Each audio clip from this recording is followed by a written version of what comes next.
Bienvenue dans cette nouvelle vidéo. Êtes-vous mec? Attention, pas êtes-vous un mec, mais êtes-vous mec? Autrement dit, ça s'adresse autant aux femmes qu'aux hommes. C'est une vidéo qui va vous permettre de vous évaluer. Alors soit d'évaluer quelqu'un, d'évaluer un groupe de personnes ou de vous évaluer vous-même. Peut-être certains d'entre vous connaissent ce tableau. C'est un tableau des motivations et des compétences.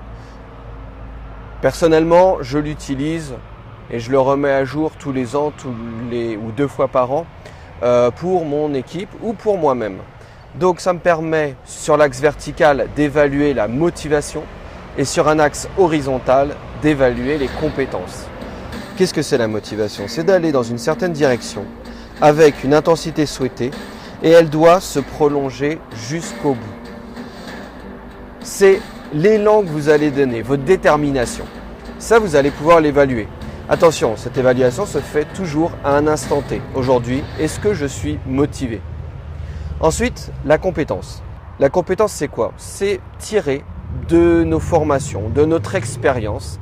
C'est à la fois ce qu'on sait, donc le package de nos connaissances, et ce qu'on fait. Est-ce que je fais ce que je connais? C'est pas la même chose que uniquement les connaissances. Les connaissances, ça va réduire le champ à est-ce que je connais la chose? Est-ce que je sais faire? Oui, je peux savoir faire quelque chose, mais est-ce que je le fais? Ça, c'est quelque chose de très différent. Donc, les compétences, c'est un mélange de connaissances et du fait de faire les choses, de se réaliser, d'aller jusqu'au bout, de passer à l'action, tout simplement. Donc, motivation, le M de motivation et le C de compétence. Ça va vous permettre de savoir, du coup, si quelqu'un ou si vous-même êtes motivé et compétent. Comment ça se passe? Très souvent, quand on commence quelque chose, on est très motivé, mais on a un degré de compétence, donc de connaissance et d'expérience qui est très faible. Donc on se situe plutôt ici. C'est tout à fait normal, puisqu'on entreprend quelque chose, donc on a une motivation, et comme on a une forte motivation, on va vouloir se former, apprendre, passer à l'action, etc. Attention, on peut être très très motivé et très peu compétent, on peut être très motivé, très compétent, on peut essayer d'être très compétent et à un moment pas du tout motivé. Ou alors tout simplement on n'a pas le temps et on se consacre à autre chose. Donc c'est pour ça que ce n'est pas quelque chose qui est figé dans le temps, ce positionnement sur ce tableau. C'est donc une évaluation qui va vous permettre de vous positionner vous-même sur certains domaines. Alors on va prendre le domaine de l'immobilier puisque c'est le but de mon blog, de cette formation, de ce que je vous enseigne à travers ces vidéos. Où est-ce que vous en êtes? Vous vous placez à quel endroit? Plutôt ici? Ici? Ici? Votre but, c'est de tendre en haut à droite, d'être le plus motivé possible et surtout le plus compétent possible. Le problème dans cette grille d'évaluation, c'est qu'il y a une faille. Enfin, selon moi. C'est qu'on peut être très motivé et très compétent et ne pas atteindre ses objectifs. Ou en tout cas, ne pas savoir où on se situe. Savoir si on est motivé et compétent, ça ne suffit pas. Pour vous en persuader, faites le test. Regardez autour de vous quelqu'un qui est compétent et motivé. Est-ce que cette personne atteint ses objectifs? C'est une question qu'il faut se poser parce que on peut être très motivé, très compétent et ne pas atteindre ses objectifs. Or, le but de tout ça, le but d'un investissement immobilier, c'est pas d'investir dans l'immobilier, c'est d'investir dans l'immobilier, ça c'est, je dirais, l'outil pour arriver à un but. Et est-ce que vous arrivez à votre but?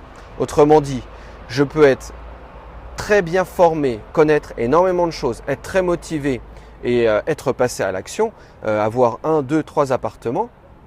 Ça, on n'est que sur les 2 axes. Mais ajoutons un 3e axe qui est l'efficacité. Est-ce que je suis efficace dans ce que je fais? Ça veut dire quoi? Ça veut dire que j'ai acheté plusieurs appartements, j'ai tout bien fait avec le notaire, je me suis bien débrouillé avec mon crédit et mon banquier, j'ai trouvé une bonne affaire, tout se passe bien, j'ai un locataire qui paye son loyer à la fin du mois, mais est-ce que j'ai le cash flow désiré? Est-ce que l'objectif de rentabilité et de cash flow est atteint? L'efficacité, elle va permettre de mesurer je dirais, l'atteinte de cet objectif. L'efficacité, c'est la capacité d'une personne à atteindre son objectif, à arriver à ses fins.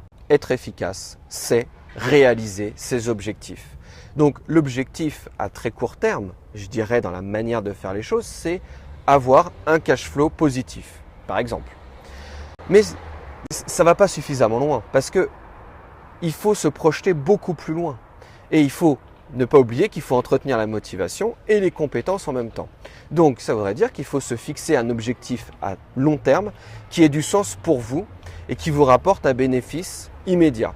Autrement dit, je souhaite devenir indépendant financièrement pour m'occuper de ma famille, voyager et pratiquer les passions et les sports que j'aime.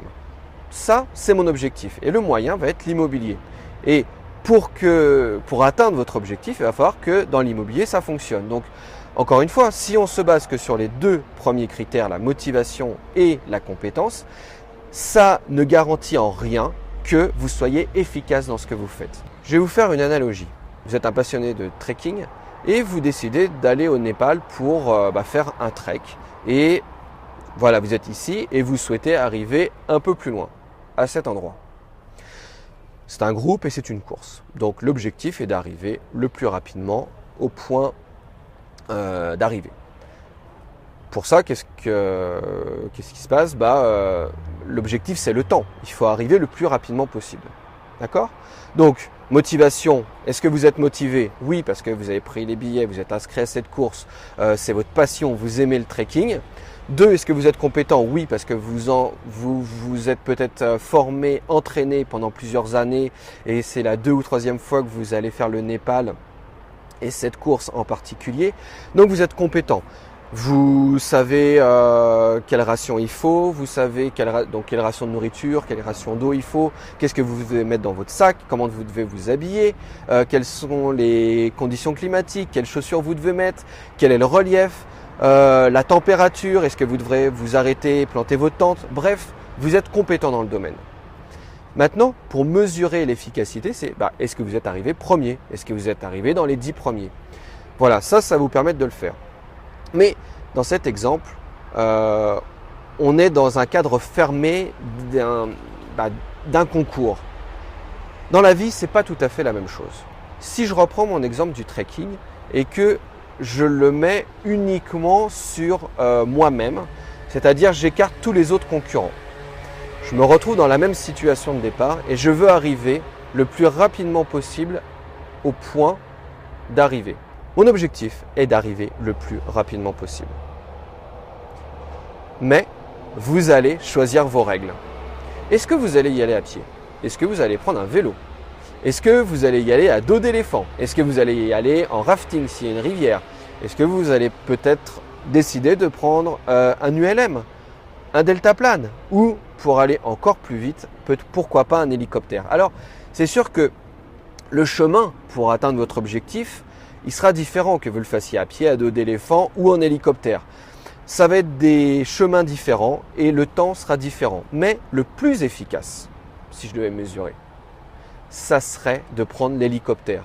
Et comble de cette histoire, c'est que vous n'avez pas forcément besoin d'être extrêmement compétent.